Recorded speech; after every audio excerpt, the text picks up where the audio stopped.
အားလုံးပဲမင်္ဂလာပါခင်ဗျာ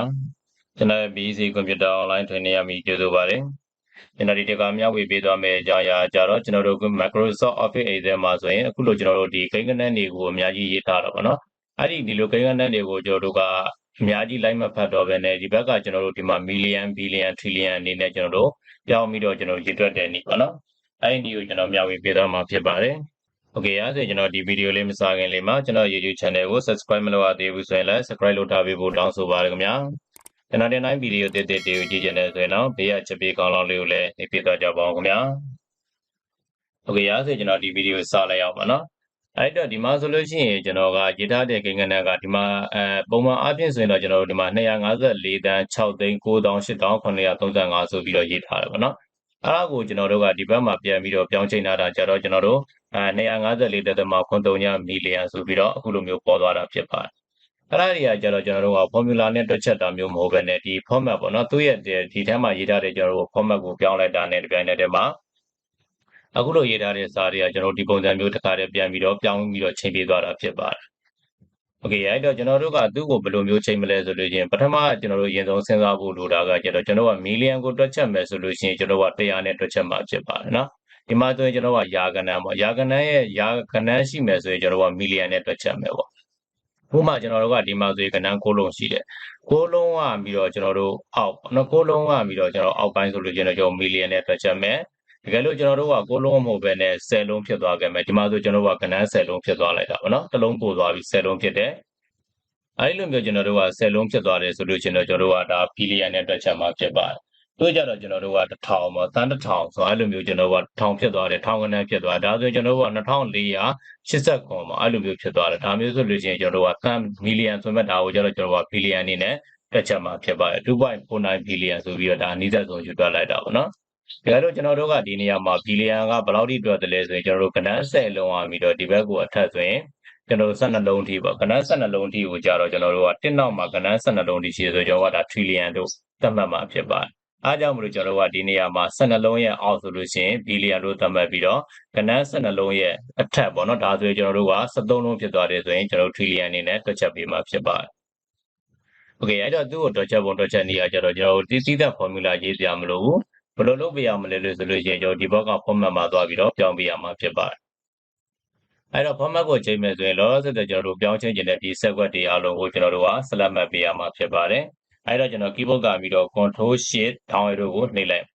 ်ပြီးသွားတဲ့အခါကျကျွန်တော်ဒီဘောကဒီ hold down number group တွေကမှရှိနေတဲ့ကျွန်တော် dialog box launcher ပေါ့နော်ဒီနေရာမှာနှိပ်ချင်လဲနှိပ်လို့ရတယ်နော်ဒါမှမဟုတ်ကျွန်တော်တို့က keyboard shortcut key ကိုသုံးချင်တယ်ဆိုရင် keyboard ကပြီး control နဲ့ number 1နဲ့ကိုတွဲနှိပ်လိုက်ပါအဲ့လဲဆိုရင်ကျွန်တော်တို့အခုလိုမျိုးပေါက်တစ်ခုကြာလာမှာဖြစ်ပါတယ်အဲ့တော့ဒီမှာဆိုရင်တစ်ချက်တော့ကျွန်တော်တို့ကြည့်လိုက်အောင်ပေါ့နော်ဒီမှာသူကပုံမှန်အားဖြင့်တော့အခုလိုမျိုးကျွန်တော်တို့ထားပေါ်လာလိုက်မယ်ဒါလို့ဒီနေရာမှာက general တို့ဘာလို့ဖြစ်နေတယ်ဆိုလို့ရှိရင်လည်းကျွန်တော်တို့အဲ့ general format ကိုဖြတ်ပြီးတော့ကျွန်တော်တို့ပြောင်းပေးရမှာဖြစ်ပါတယ်အဲ့တော့ကျွန်တော်သူ့ကိုပြန်ပြီးတော့ဖြတ်ပလိုက်မယ်ပေါ့နော်အကုန်လုံးကိုကျွန်တော်တို့ select မှတ်ပြီးတော့ဖြတ်ပလိုက်ပါဖြတ်ပြီးသွားတဲ့အခါကျရင်ကျွန်တော်ဒီနေရာမှာရေးရမယ့်စာကြတော့အဲ့ဒါကျွန်တော်ခုနရှေ့ပိုင်းမှာပြောသွားခဲ့သလိုပေါ့နော်ကျွန်တော်ဒီနေရာမှာကဏ္ဍ6လုံးထည့်ပေးရမယ်နော်အဲ့တော့မထက်ခင်မှာပထမဆုံးကျွန်တော်တို့ကဒီနေရာမှာအစဒီတောင်းဝင်းလေးနဲ့စာပြရမှာဖြစ်ပါတယ်ရိုးရိုးကျွန်တော်ဒီလက်သေးခွင်းမဟုတ်နော်တောင်းဝင်းလေးနဲ့စာပြမယ်တောင်းဝင်းနဲ့စာပြတဲ့အခါကျရင်ဒီနေရာမှာကျွန်တော်တို့ရေးရမယ့်ကိန်းဂဏန်းမရေးခင်မှာ6လုံးနဲ့အထက်ပေါ့နော်ဒါကြောင့်မလို့ကျွန်တော်တို့ကဒီနေရာမှာလက်တန်းကိုရေးပြီးတဲ့အခါကျရင်6လုံးကိန်းဂဏန်း6လုံး6လုံးရဲ့ကျွန်တော်တို့ရဲ့အောက်ပိုင်းကိုပေါ့နော်အဲ့လိုမျိုးကျွန်တော်ကသတ်မှတ်မယ်နော်6လုံးရဲ့အောက်ပိုင်းကိုသတ်မှတ်မှာဖြစ်တဲ့အတွက်လက်တန်းအဲ့နေရာမှာကျွန်တော်တို့ကကဏ္ဍ6လုံးရိုက်မှာဖြစ်တဲ့အတွက်9ကို6လုံးနံပါတ်9 9ပေါ့နော်အဲ့ဒါကိုကျွန်တော်တို့က6လုံးထိရိုက်ပေးရမှာဖြစ်ပါတယ်အဲ့ဒါကျွန်တော်တို့ကိုပေါ့သေးကြရေးတွက်ပြီးတော့ရိုက်ပေါ့နော်ဒီနေရာလေးတော့မမအောင်ရိုက်ပေးရမှာဖြစ်ပါတယ်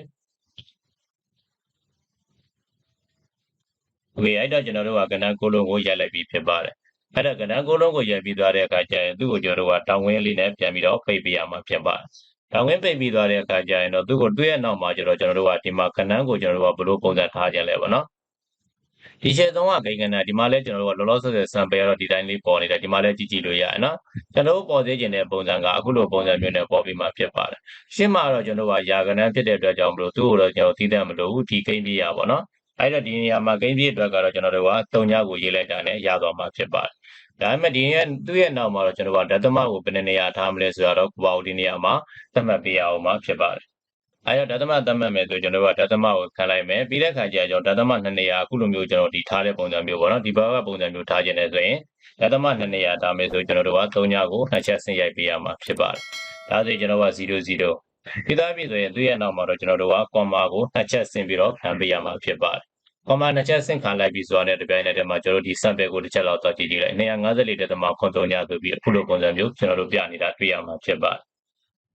အဲ့တော့ comma 2ချက်ကန်ပြီးတော့တဲ့အခါကျရင်ကျွန်တော်တို့ပေါ်စည်းကျင်တဲ့စာသားကိုထည့်မှာဖြစ်တဲ့အတွက်ကြောင့်မလို့ double condition ကိုအခွင့်ဖွင့်ပါ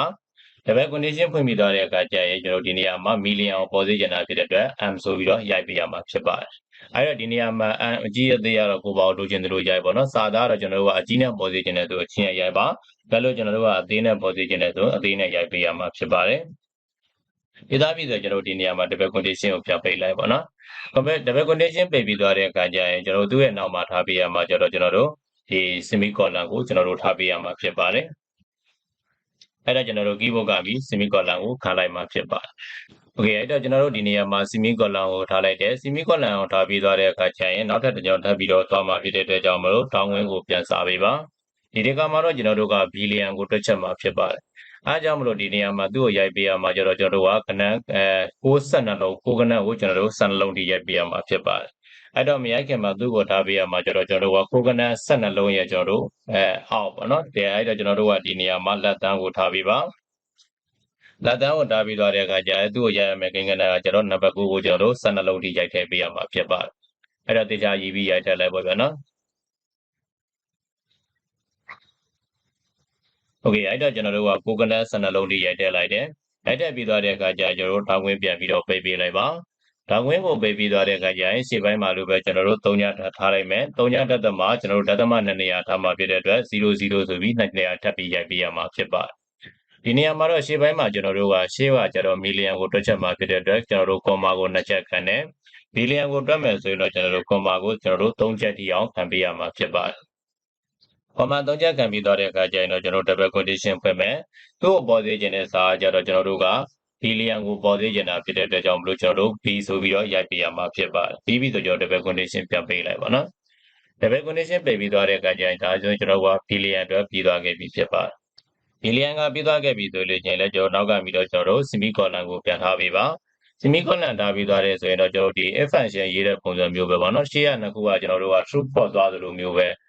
ဲတခုနဲ့ဒီနှစ်ခုပြီးသွားပြီဆိုရင်နောက်ကတစ်ခုကတော့ကျွန်တော်တို့ automatic ဖြစ်သွားပြီဖြစ်တယ်ပေါ့နော်အဲ့တော့ကျွန်တော်ဒီနေရာမှာ12လုံးကဏ္ဍ12လုံးနဲ့ပြီးတော့12လုံးနဲ့အထက်ကိုကျွန်တော်တို့ကရေးတော့မှာဖြစ်တဲ့အတွက်73လုံးဆိုလို့ရှိရင်ကျွန်တော်တို့က trillion အနေနဲ့ရေးတွက်ခိုင်းတော့မှာဖြစ်ပါတယ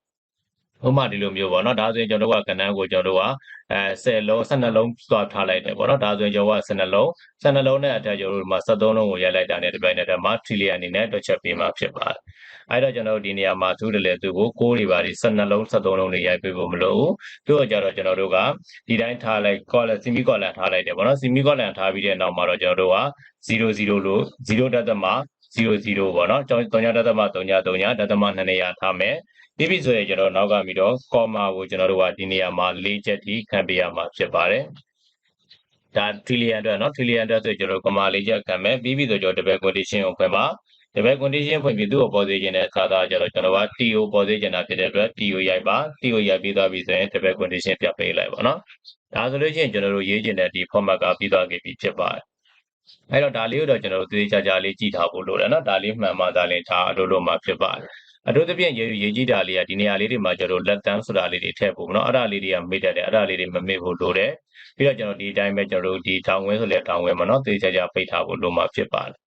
ယ်ဒါဆိုကျွန်တော်တို့ပြီးသွားခဲ့ပြီပေါ့နော်ပြီးပြီဆိုတော့ကျွန်တော်တို့ okay ဆိုတာပေးလိုက်ပါဒါဆိုလို့ရှိရင်ကျွန်တော်ရှေ့ပိုင်းမှာလောက်သွားသလိုပဲဒီရှေ့အတိုင်းပဲကျွန်တော်တို့ကဒီမှာတစ်ခါတည်းနဲ့တန်းပြီးတော့ပြပေးမှာဖြစ်ပါတယ်အဲ့တော့သူ့ကိုနူးစိတ်တစ်ခုချင်းစီသိကျင်တယ်ဆိုရင်တော့ကျွန်တော်ဒီနေရာမှာတော့ပြန်ကြည့်ကြည့်လိုက်ပေါ့နော်ဒီဘောကကျွန်တော်တို့ formula ဘာမှကြည့်ချင်းကြည့်မကြည့်ဘူးဆိုရင်ကျွန်တော်ဒီမှာတပတ်ကလေးခောက်လိုက်မယ်ဆိုရင်လည်းကျွန်တော်တို့ခုလိုပုံစံမျိုးနဲ့မြင်တွေ့ရမှာဖြစ်ပါတယ်โอเคအဲ့ဒါဆိုရင်အားလုံးပဲအဆင်ပြေကြလိမ့်မယ်လို့ထင်ပါတယ်ကျွန်တော်ရဲ့ဗီဒီယိုလေးကိုအဆုံးထိကြည့်ကြပြီးတော့အထူးပဲကျေးဇူးတင်ရှိပါတယ်ခင်ဗျာကျွန်တော် YouTube channel ကို subscribe မလုပ်ရသေးဘူးဆိုရင်လည်း subscribe လုပ်ထားပေးဖို့တောင်းဆိုပါတယ်ကျွန်တော်ဒီတိုင်းဗီဒီယိုတစ်တွေကိုကြည့်ချင်တယ်ဆိုရင်တော့ဘေးကချက်ပေးခေါင်းလောင်းလေးကိုလည်းနေပြသွားကြပါဦးခင်ဗျာကျွန်တော်ရဲ့ BEC Computer Online Training မှာသင်တန်းများတက်ရောက်လိုပါကဖုန်းနံပါတ်3998832121ကိုဆက်သွယ်စုံစမ်းမေးမြန်းနိုင်သလို Viber မိတ်တစ်စင်နဲ့ဆက်သွယ်စုံစမ်းမေးမြန်းနိုင်ပါတယ်ခင်ဗျာ အားလုံးပဲကိုယ်စိတ်နှပြရှင်လန်းချမ်းမြေ့ကြပါစေခင်ဗျာ Black bye bye